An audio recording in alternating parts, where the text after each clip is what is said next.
Good morning, Fetty Faye Davis. Hello. Good morning, everyone. Hello, hello. Hey, John. Good morning to you. Hope you are grand. Resetting the Wi-Fi. I might be sketchy. You were sketchy before the Wi-Fi. I'm funny. Good morning, Irene. How are you? Hope you are grand. So good to see everybody. Kim Luce, everybody. Oh, Kimberly. She's just one of the most lovely people I know, Kim Luce.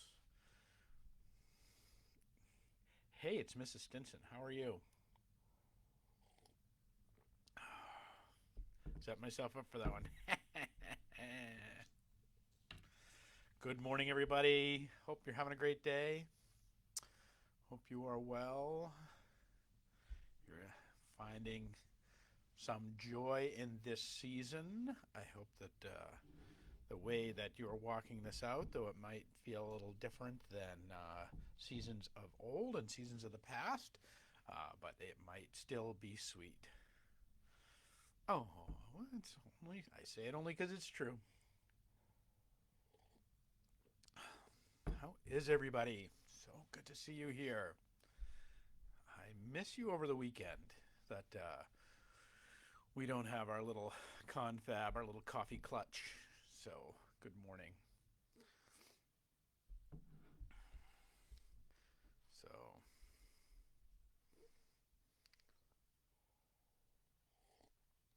how are you? How are you?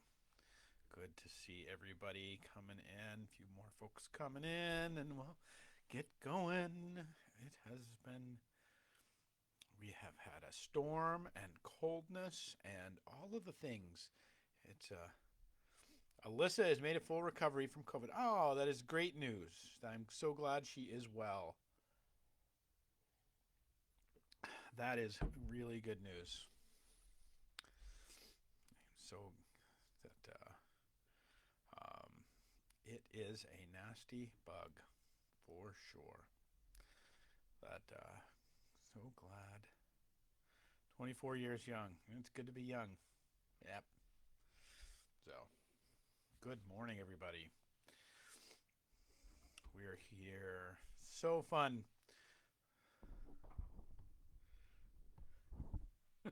Spot is very happy to see me. Hi, Spot. Spot, that cat. Oh, that cat. Oh.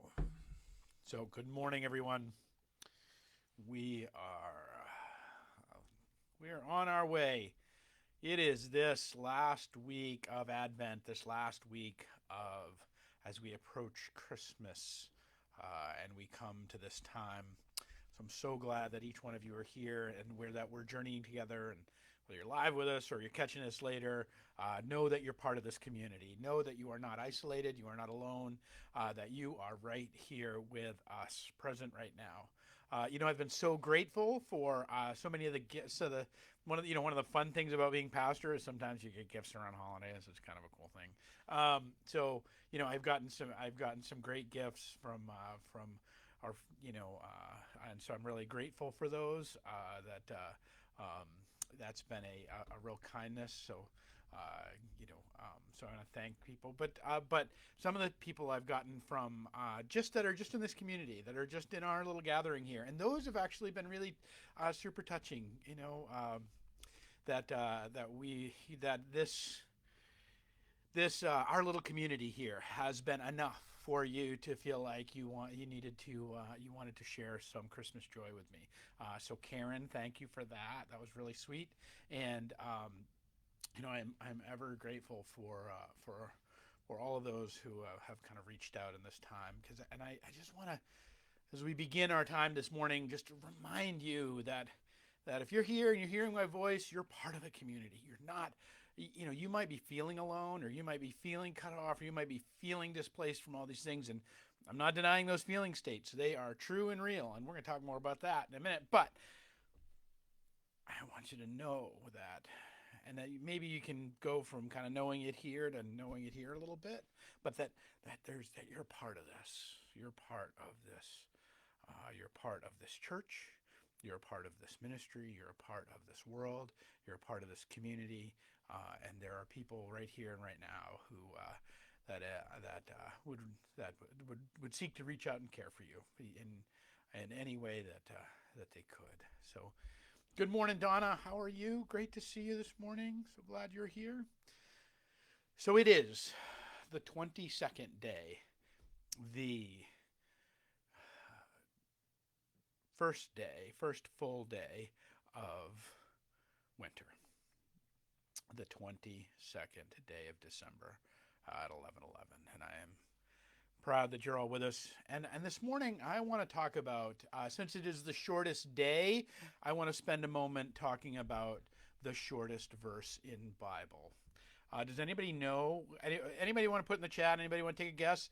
What is the shortest verse in Bible? I'll send you a cookie. If you do, I won't send you a cookie. I might send you something else though. But if you guess it, what?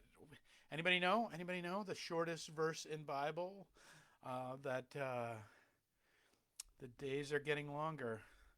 We're right on the cusp. We're right on that edge right now. It is actually, we had 9 hours and 8 minutes of light today. That Jesus wept. That is what everybody thinks it is, and it is actually not Jesus wept, and it's actually not out of the Psalms. You guys are good though. I like that you're in. I like we're playing the game. That the shortest verse in the New Testament. I didn't specify, so I was saying New Testament. But I do think it's true for all of Bible. Is that the shortest verse throughout God created woman? Nice. There's so many things I could say about that.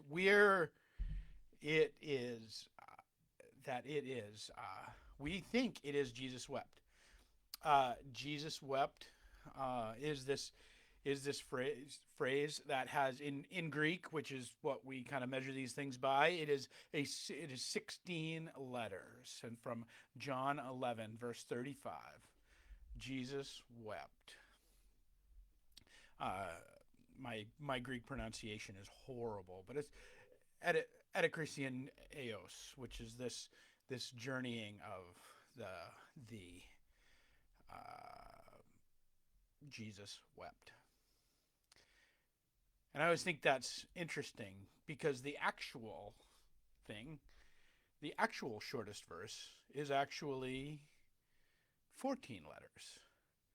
And it comes out of Paul's letters, out of 1 Thessalonians. Now, here's a fun fact about 1 Thessalonians, is that if you were to grade the New Testament books by when they were written, it would not be Mark, or it would not Mark, Luke, John, Matthew, any of those that would make it first.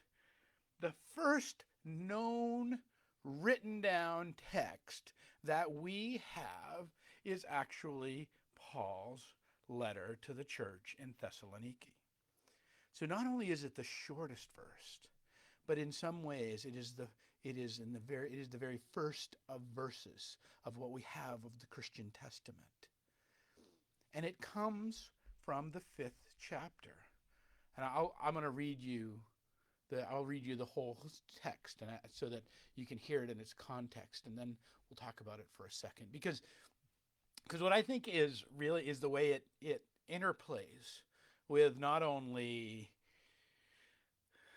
what it says, but also what we always keep thinking it is, which is Jesus wept.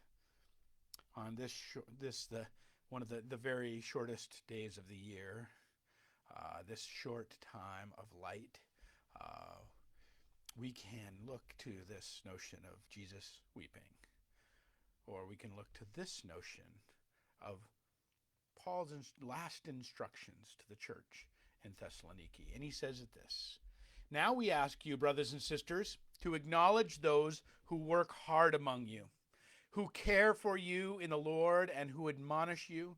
Hold them in the highest regard in love because of their work. live in peace with each other. And we urge you, brothers and sisters, warn those who are idle and disruptive, encourage the disheartened, help the weak, be patient with everyone. Make sure that nobody pays back wrong for wrong, but always strive to do what is good for each other and for everyone else.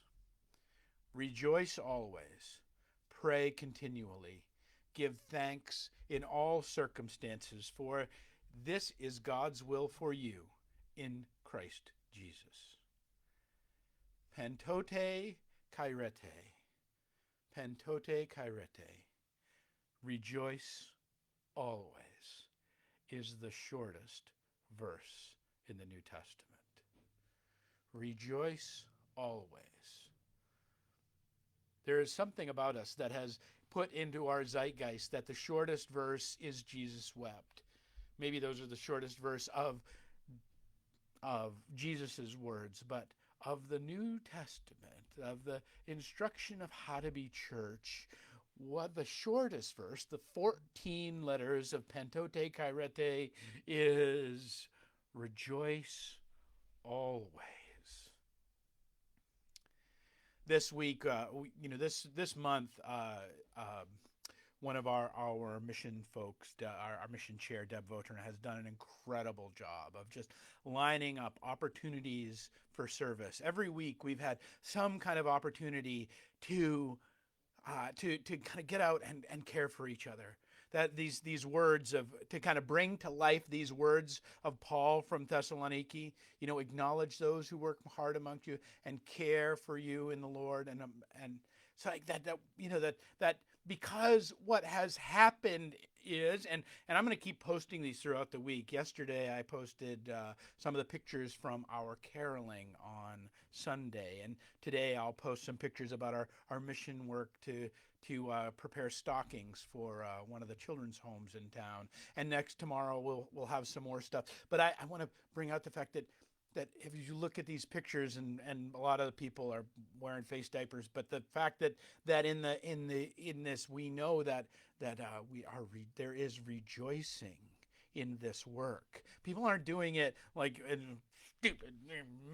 No, nobody was singing carols on Sunday with us in this restricted way that we sang, and we sang all the louder because of the distance that we were separated from each other. We rejoiced always, even in the middle of all of the nonsense that we are in.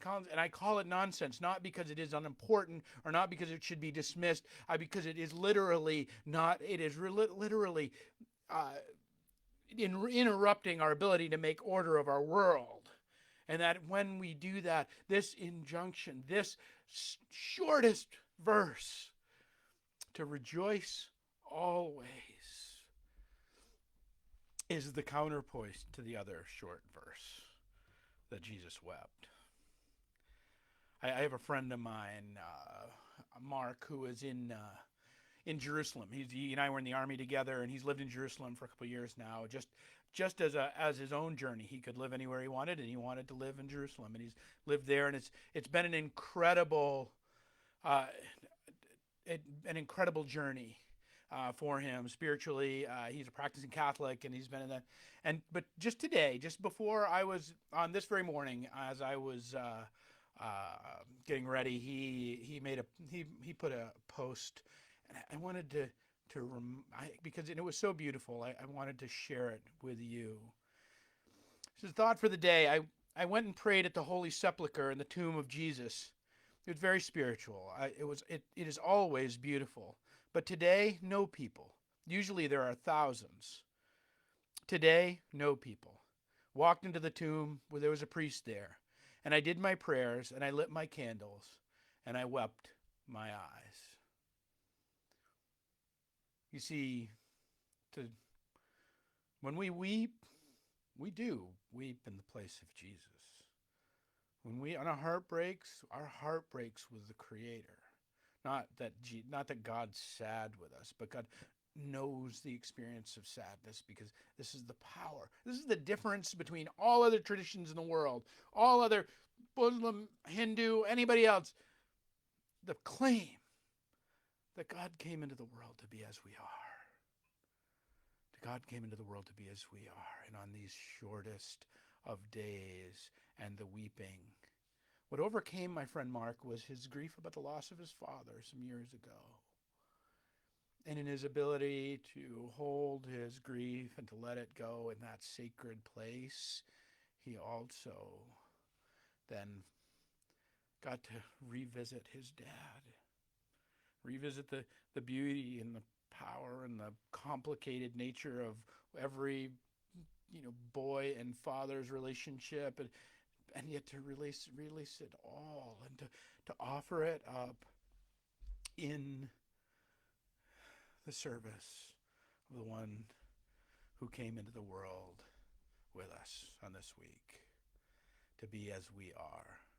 When we say that God has been as we are, that whatever your depths of despair, whatever your loss, whatever your heartbreak, whatever your confusion, whatever your nonsense of this time right now,